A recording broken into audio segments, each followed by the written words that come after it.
Dear brothers and sisters, today we are going to meditate from Isaiah 26:12. ಪ್ರಿಯ ಸ್ನೇಹಿತರೆ, ನಾವು ಈ ದಿನ ಯೆಶಾಯ 26:12 ವಚನವನ್ನು ಧ್ಯಾನಿಸಲಿದ್ದೇವೆ. It says, Lord, you will grant us peace. ವಾಕ್ಯವು ಹೇಳುತ್ತದೆ, ಯೆಹೋವನೇ, ನೀನು ನಮಗೆ ಸಮಾಧಾನವನ್ನು ವಿಧಿಸುವಿ ಎಂದು. All we have accomplished is really from you. ನಾವು ನಡೆಸಿದ್ದೆಲ್ಲವೂ ನೀನು ನಮಗೋಸ್ಕರ ನಡೆಸಿದ್ದೇ ಸರಿ. This is a beautiful song sung by the people of God.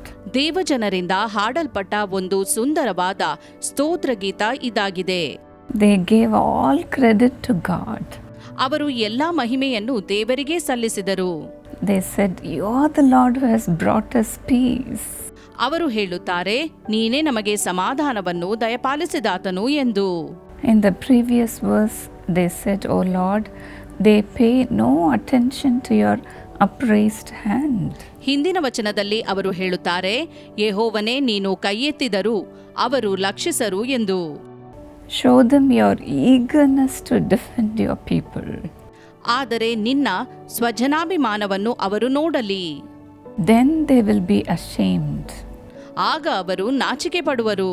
Let your fire consume your enemies. ಹೌದು, ಆ ನಿನ್ನ ವಿರೋಧಿಗಳನ್ನು ಅಗ್ನಿಯು ದಹಿಸಿಬಿಡುವುದು ಎಂದು ಬರೆಯಲ್ಪಟ್ಟಿದೆ.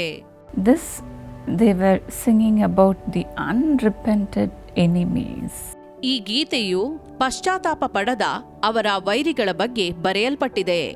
After seeing all the miracles performed by God to God's people, even then the enemies did not turn to God. ದೇವರು ತನ್ನ ಜನರಿಗೋಸ್ಕರ ಮಾಡಿದ ಎಲ್ಲಾ ಅದ್ಭುತ ಕಾರ್ಯಗಳನ್ನು ನೋಡಿದರೂ ಸಹ ವೈರಿಗಳು ದೇವರ ಕಡೆಗೆ ತಿರುಗದೇ ಇದ್ದಾಗ ಇದನ್ನು ಹಾಡಿದರು. That's why they were praying such a prayer. ಇದಕ್ಕಾಗಿಯೇ ಅವರು ಇಂಥ ಪ್ರಾರ್ಥನೆಯನ್ನು ಮಾಡಿದರು. But then God fought all the battles for the people of God. ಆದರೆ ದೇವರು ತನ್ನ ಜನರಿಗಾಗಿ ಎಲ್ಲಾ ಯುದ್ಧವನ್ನು ಹೋರಾಡಿದನು. And he brought peace to them. ಮತ್ತು ಅವರಿಗೆ ಸಮಾಧಾನವನ್ನು ದಯಪಾಲಿಸಿದನು.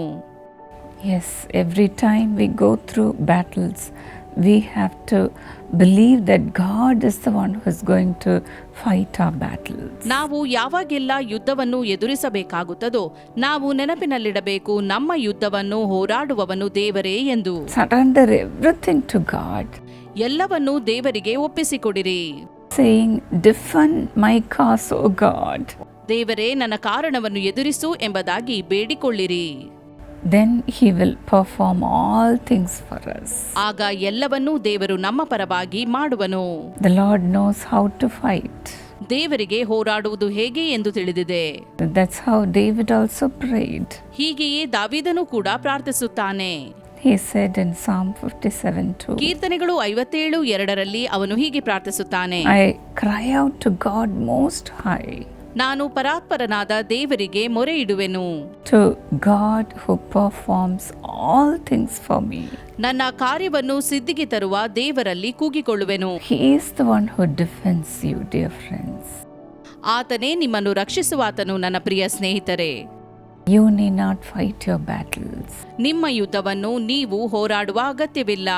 Like David, you have to thank God and say, Lord, you are going to perform all things for me. ದಾವೀದನಂತೆ ನೀವು ಕೂಡ ಹೇಳಬೇಕು, ನನ್ನ ಕಾರ್ಯವನ್ನು ಸಿದ್ಧಿಗೆ ತರುವ ದೇವರೇ, ನಿನಗೆ ಸ್ತೋತ್ರವಾಗಲಿ ಎಂದು. When Mary and Martha were crying, thinking about their dead Lazarus, ಮರಿಯಳು ಮತ್ತು ಮಾರ್ಥಳು ತಮ್ಮನಾದ ಲಾಜರನು ಸತ್ತು ಹೋದದನ್ನು ನೋಡಿ ಅಳುತ್ತಿರುವಾಗ Jesus went there. ಯೇಸು ಅಲ್ಲಿಗೆ ಹೋದನು. He sat with them and cried. ಅವರ ಜೊತೆ ಕುಳಿತುಕೊಂಡು ಅವರ ಜೊತೆ ಅತ್ತನು. And he resurrected Lazarus. ಮತ್ತು ಲಾಜರನನ್ನು ಸತ್ತವರೊಳಗಿಂದ ಎಬ್ಬಿಸಿದನು. The devil wanted to finish Mary and Martha's life. ಸೈತಾನನು ಮರಿಯಳು ಮತ್ತು ಮಾರ್ಥಳ ಜೀವಿತವನ್ನು ಕೊನೆಗಾಣಿಸಲು ಪ್ರಯತ್ನಿಸಿದನು. He wanted to bring darkness into their lives. ಅವರ ಜೀವಿತಕ್ಕೆ ಅಂಧಕಾರವನ್ನು ಬರಮಾಡುವುದಕ್ಕೆ ಪ್ರಯತ್ನಿಸಿದನು. But then Jesus intervened. ಆದರೆ ಯೇಸು ಅಲ್ಲಿ ಮಧ್ಯಪ್ರವೇಶಿಸಿದನು. Even though he cried for Mary and Martha, ಮರಿಯಳು ಮತ್ತು ಮಾರ್ಥಳಿಗಾಗಿ ಯೇಸು ಒಮ್ಮೆ ಅತ್ತರೂ ಕೂಡ He went to the tomb of Lazarus and brought Lazarus back to life. ಲಾಜರನನ್ನು ಸಮಾಧಿ ಮಾಡಿದ್ದ ಗವಿಯ ಬಳಿಗೆ ಹೋಗಿ ಸತ್ತ ಲಾಜರನನ್ನು ಜೀವದಿಂದೆಬ್ಬಿಸಿ ಕರೆದುಕೊಂಡು ಬಂದನು. And finally he brought peace to Mary and Martha. ಕೊನೆಯದಾಗಿ ಮರಿಯಳು ಮತ್ತು ಮಾರ್ಥಳಿಗೆ ಸಮಾಧಾನವನ್ನು ದಯಪಾಲಿಸಿದನು. Dear friends, you may be also going through the same sorrow that Mary and Martha went through. ಮರಿಯಳು ಮತ್ತು ಮಾರ್ಥಳು ಹಾದು ಹೋಗಿದ್ದ ಈ ದುಃಖದಿಂದ ನೀವು ಕೂಡ ಹಾದು ಹೋಗುತ್ತಾ ಇರಬಹುದು ನನ್ನ ಪ್ರಿಯ ಸ್ನೇಹಿತರೆ. But Jesus will intervene. ಆದರೆ ಯೇಸು ಮಧ್ಯ ಪ್ರವೇಶಿಸಲಿದ್ದಾನೆ. He will bring comfort. ಆತನು ನಿಮಗೆ ಸಮಾಧಾನವನ್ನು ದಯಪಾಲಿಸುವನು. He will defend your cause. ಆತನು ನಿಮ್ಮ ಕಾರಣದಿಂದ ನಿಮ್ಮನ್ನು ರಕ್ಷಿಸುವನು. I went through sorrow in my life. ನನ್ನ ಜೀವಿತದಲ್ಲಿಯೂ ನಾನು ದುಃಖದಿಂದ ಹಾದು ಹೋದೆನು. I lost my dear ones in my family. ನನ್ನ ಜೀವಿತದಲ್ಲಿ ಪ್ರೀತಿ ಪಾತ್ರರನ್ನು ನಾನು ಕಳೆದುಕೊಂಡೆನು. But then the Lord filled me with His Spirit. ಆದರೆ ದೇವರು ತನ್ನ ಆತ್ಮನಿಂದ ನನ್ನನ್ನು ತುಂಬಿಸಿದನು. And today He is using me to wipe away the tears of millions. ಇಂದು ಮಿಲಿಯಗಟ್ಟಲೆ ಜನರ ಕಣ್ಣೀರನ್ನು ಒರೆಸುವುದಕ್ಕಾಗಿ ದೇವರು ನನ್ನನ್ನು ಉಪಯೋಗಿಸುತ್ತಿದ್ದಾನೆ. The Lord is using me as a blessing to many. ಇಂದು ದೇವರು ನನ್ನನ್ನು ಅನೇಕರಿಗೆ ಆಶೀರ್ವಾದವಾಗುವಂತೆ ಉಪಯೋಗಿಸುತ್ತಿದ್ದಾನೆ. Today the Lord has built my life ಇಂದು ದೇವರು ನನ್ನ ಜೀವಿತವನ್ನು ಕಟ್ಟಿದ್ದಾನೆ. and blessed me with double portion of blessings.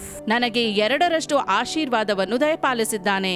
Likewise the Lord will perform all things for you, dear friends. ಹೀಗೆ ದೇವರು ನಿಮಗಾಗಿ ಎಲ್ಲವನ್ನೂ ಮಾಡುವನು ನನ್ನ ಪ್ರಿಯ ಸ್ನೇಹಿತರೆ. All things work into good in your life. ಎಲ್ಲಾ ಕಾರ್ಯಗಳು ನಿಮ್ಮ ಒಳಿತಿಗಾಗಿ ಸಿದ್ಧಿಗೆ ಬರುವವು. Today you may be crying, ಇಂದು ನೀವು ಅಳುತ್ತಿರಬಹುದು, but then you will be comforted. ಆದರೆ ನಿಮ್ಮನ್ನು ದೇವರು ಸಮಾಧಾನಪಡಿಸುವನು. Blessed are all those who mourn. ದುಃಖ ಪಡುತ್ತಿರುವವರು ಧನ್ಯರು ಎಂಬುದಾಗಿ ವಾಕ್ಯವು ಹೇಳುತ್ತದೆ. There may be fights in your family. ನಿಮ್ಮ ಕುಟುಂಬದೊಳಗೆ ಜಗಳಗಳು ಇರಬಹುದು.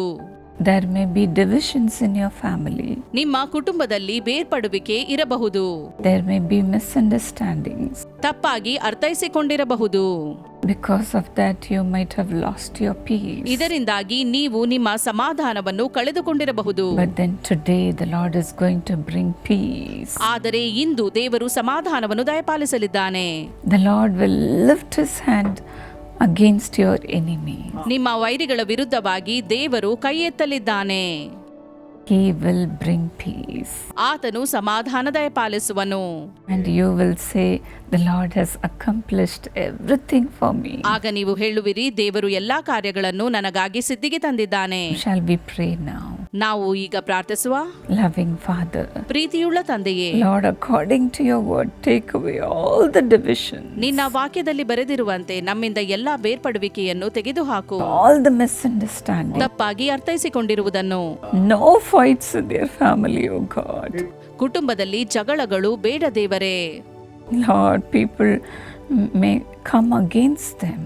ಜನರು ಇವರಿಗೆ ವಿರುದ್ಧವಾಗಿ ಬರುತ್ತಿರಬಹುದು. They may go through divisions because of the unexpected people. ನಿರೀಕ್ಷಿಸದ ಜನರಿಂದ ಕುಟುಂಬದಲ್ಲಿ ಬೇರ್ಪಡುವಿಕೆಗಳು ಆಗುತ್ತಿರಬಹುದು. Father, take it away, Lord. ದೇವರೇ, ಇದನ್ನು ತೆಗೆದುಹಾಕು. Remove all the misunderstanding. ಎಲ್ಲ ತಪ್ಪು ತಿಳುವಳಿಕೆಯನ್ನು ತೆಗೆದುಹಾಕು. Lord, let every division leave them, Lord. ಎಲ್ಲ ವಿಭಜನೆಯು ಅವರಿಂದ ಹೊರಟು ಹೋಗಲಿ ಎಂಬುದಾಗಿ ಬೇಡುತ್ತೇನೆ ದೇವರೇ. Unite every family together in Jesus' name. ಯೇಸುವಿನ ನಾಮದಲ್ಲಿ ಎಲ್ಲ ಕುಟುಂಬಗಳು ಒಂದಾಗಲಿ. Lord, you came into this world to bring peace to every home. ಪ್ರತಿ ಮನೆಗೆ ಸಮಾಧಾನವನ್ನು ತರುವುದಕ್ಕಾಗಿ ನೀನು ಈ ಲೋಕಕ್ಕೆ ಬಂದೆ.